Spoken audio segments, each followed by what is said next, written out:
इस वक्त दोस्तों मोदी सरकार के अंदर कहीं ना कहीं घमासान देखने को मिल रहा है क्योंकि यहां पर मोदी के बहुत सारे नेताओं ने बगावत करना शुरू कर दी है।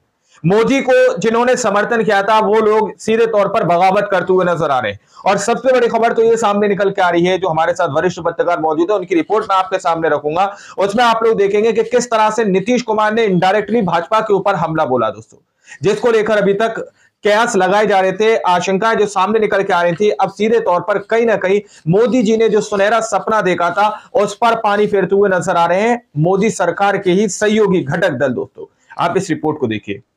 दोस्तों बैसाखियों के सहारे प्रधानमंत्री मोदी कब तक प्रधानमंत्री पद पर बने रह पाएंगे, ये अब एक बड़ा सवाल है। वाकई में बहुत बड़ा सवाल है ये।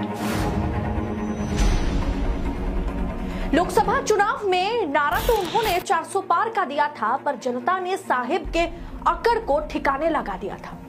उनके 400 पार के नारे को जमीनी हकीकत दिखाई गई थी और अब उनके हर एक साथी उन्हें लाल आंखें दिखाने से बाज नहीं आ रहे। बताइए दोस्तों, नीतीश कुमार इंडिया गठबंधन में शामिल होंगे या नहीं होंगे, इन तमाम अटकलों के बीच और अब जेडीयू ने जंग छेड़ दी। जी हां, नीतीश कुमार की पार्टी ने साफ तौर पर एक देश एक चुनाव पर बड़ा सवाल पैदा कर दिया है।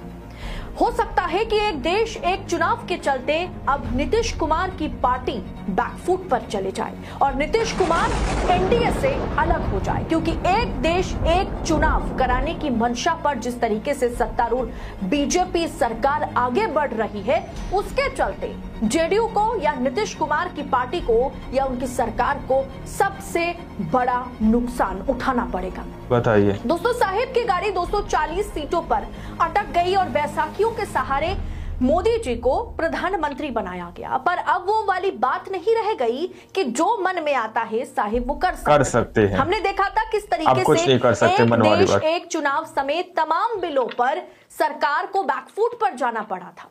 विपक्ष के सांसदों को सस्पेंड करने के तमाम बिल डिबेट के दौरान पास करने की कोशिश की गई थी, जिस पर अब सरकार को बैकफुट पर आना पड़ रहा है।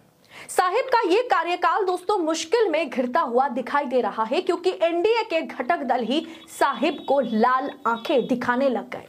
दोस्तों, जब एक देश एक चुनाव का बिल सदन में रखा गया था तो व्हिप जारी करके यानी पहले से बतला दिया गया था कि इस पर चर्चा होनी है, इस पर वोटिंग होनी है, तो सभी सांसदों को पार्लियामेंट में मौजूद रहना है।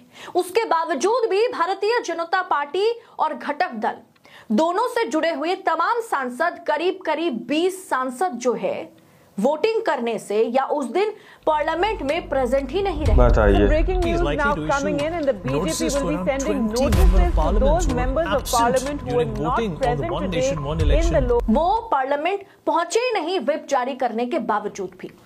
और एक देश एक चुनाव पर विपक्ष के आगे सत्ता पक्ष को हार माननी पड़ गई। दोस्तों, ये जो मामला है ना, ये वन नेशन वन इलेक्शन से जुड़ा हुआ है, क्योंकि इस पर जॉइंट पार्लियामेंट्री कमेटी में बैठकें जारी है, इस पर बातचीत हो रही है। साहिब ने ये बिल ला करके अपने ही पैर पर कुल्हाड़ी तो मार नहीं ली, ये सवाल अब क्यों उठ रहा है? दोस्तों, एनडीए के किस घटक ये सवाल है कि अपने पैर पर ही तो कहीं कुल्हाड़ी नहीं मार दी साहब यानी मोदी जी ने। साफ तौर पर मोदी को लाल आंखें दिखा रही है कौन सी पार्टी, मैं बताऊंगी, जिसमें माना जा रहा है कि जेडीयू सबसे आगे है। अभी वन नेशन वन इलेक्शन पर जेपीसी की बैठक चल रही है और इस बैठक में विपक्ष के दल सरकार के इस बिल का खुलकर के विरोध करती हुई नजर आ रही है, जिसमें नीतीश कुमार की पार्टी जेडीयू जो है वो पीछे नहीं है और वो जेपीसी की मीटिंग में गंभीर सवाल दाग दिए। दोस्तों, बीजेपी सरकार जब अब तक इस बिल को लेकर के दावा कर रही थी कि एक देश एक चुनाव आने से पैसे की बचत होगी, वहीं नीतीश कुमार की पार्टी जेडीयू ने इसी बात पर सवाल खड़ा कर दिया, मोदी को बड़ी मुश्किलों में डाल दिया कि जेडीयू ने जेपीसी की इस बैठक में पूछा, बताइए कि एक कार्यकाल के दौरान अगर सरकार कई बार गिर जाती है तो इस विधेयक से पैसे की बचत कैसे होगी? यानी कि मोदी जी के एजेंडे पर नीतीश कुमार की पार्टी या नीतीश कुमार ने ही सीधा हमला बोल दिया। दोस्तों, नीतीश कुमार और जनता दल यूनाइटेड या उनकी पार्टी के रिश्ते अभी बीजेपी के साथ ठीक नहीं चल रहे हैं। कयास लगाए जा रहे थे कि नीतीश कुमार एक बड़ा फिर से राजनीतिक पाला बदलने की फिराक में है।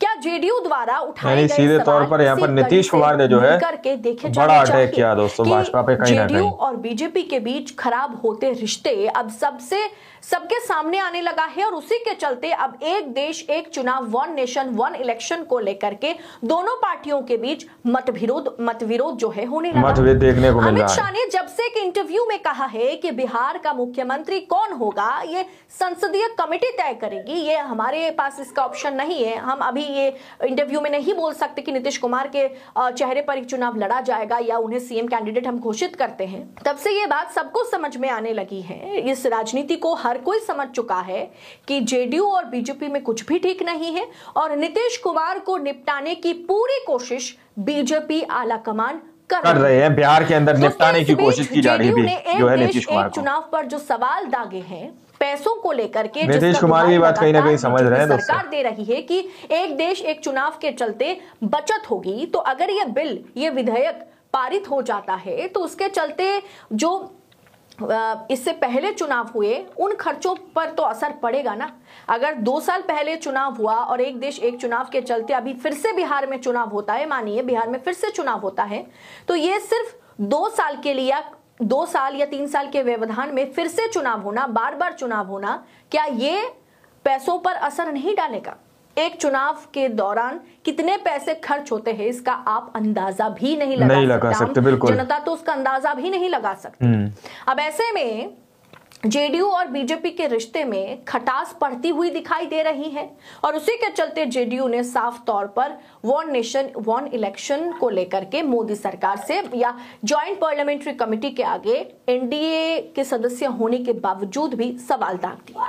यानी one nation one election Modi के गले की हड्डी बनता जा रहा है, जिससे साहेब ना तो उगल पा रहे हैं और ना ही निगल पा रहे हैं, यानी कि अटक चुका है गले में। दल ही सरकार पर दबाव बनाते हुए नजर आ रहे हैं। वन नेशन वन इलेक्शन पर चल रही जेपीसी की बैठक में एनडीए के दलों में ही घमासान मचा हुआ है। पहले जब यह बिल पिछले साल के शीतकालीन सत्र में रखा गया था, इस बिल को लेकर के बहुत तरह के सवाल उठाए गए थे। इलेक्शन एक्सपर्ट से लेकर के पूर्व चुनाव आयुक्त एस.वाई. कुरैशी ने भी इस पर सवाल उठाया था।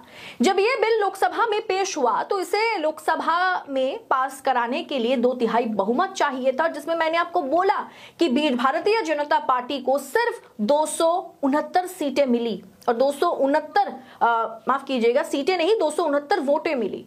तो यानी 269 सांसदों ने इसके पक्ष में जो है कि हामी भरी और जिसके चलते सरकार को बैकफुट पर आना पड़ा। बहुत सारे एनडीए के घटक दल या बीजेपी के घटक दल, एनडीए के तमाम सांसदों ने इस सेशन को बॉयकॉट कर लिया था, इस सेशन में खुद मौजूद नहीं रहे ताकि उन्हें वोट डालने ना पड़ जाए।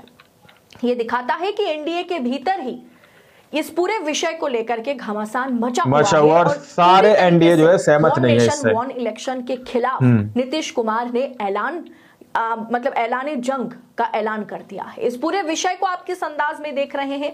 क्या आपको लगता है एक देश एक चुनाव का समर्थन एनडीए के सभी घटक दल जो है या बीजेपी के सभी घटक दल जो है बीजेपी का समर्थन करेगी? क्योंकि इससे सबसे ज्यादा नुकसान रीजनल पार्टीज को होने वाला है।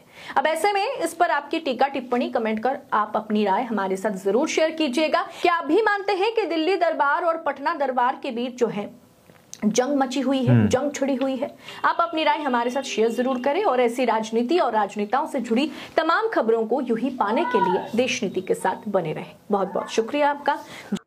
तो आप लोगों ने इस वीडियो को शुरू से आखिर तक देखा। वीडियो के अंदर साफ तौर पर बात की गई कि वन नेशन वन इलेक्शन की जो बात की जा रही है उसमें जो है पहले ही बीप जारी कर दिया गया था कि सारे जो सांसद हैं, सदस्य हैं, जितने भी सदन के, उनको वहां पर जो है प्रेजेंट रहना है। लेकिन बहुत सारे वहां पर लोग नहीं पहुंचे, जो इस बात को सीधे तौर पर दर्शाते हैं कि वो लोग इस बात से सहमत नहीं है कि जो है कि यहाँ पर वन नेशन वन इलेक्शन की जो बात कही जा रही है उससे सहमत नहीं है कि एक देश एक इलेक्शन होना चाहिए। और सीधे तौर पर कहीं ना कहीं यहाँ पर अदिति ने इस बात को बताया कि इसमें कहीं ना कहीं जेडीयू जो है सबसे टॉप पर है। नीतीश कुमार भी इस चीज का समर्थन नहीं करते हैं दोस्तों। पहले ही एनडीए सरकार के सदस्य हैं, इन्होंने अपना समर्थन दिया हुआ है, लेकिन ये मोदी के साथ ही है, यानी कि मोदी जी को जो समर्थन देकर इन्होंने मोदी जी को सत्ता के अंदर दोबारा लाए हैं। तो कहीं ना कहीं वो भी लाल आंख दिखाते हुए नजर आ रहे हैं कि हम इसका समर्थन नहीं करेंगे। अब आप लोग जरा सोचकर बताइएगा, क्या इसका समर्थन करना चाहिए, नहीं करना चाहिए? आप लोग इस मुद्दे को किस नजर से देख रहे हैं? अपनी राय कमेंट सेक्शन में जरूर दीजिएगा। मिलता है अगली वीडियो में, जब तक के लिए जय हिंद, जय भारत।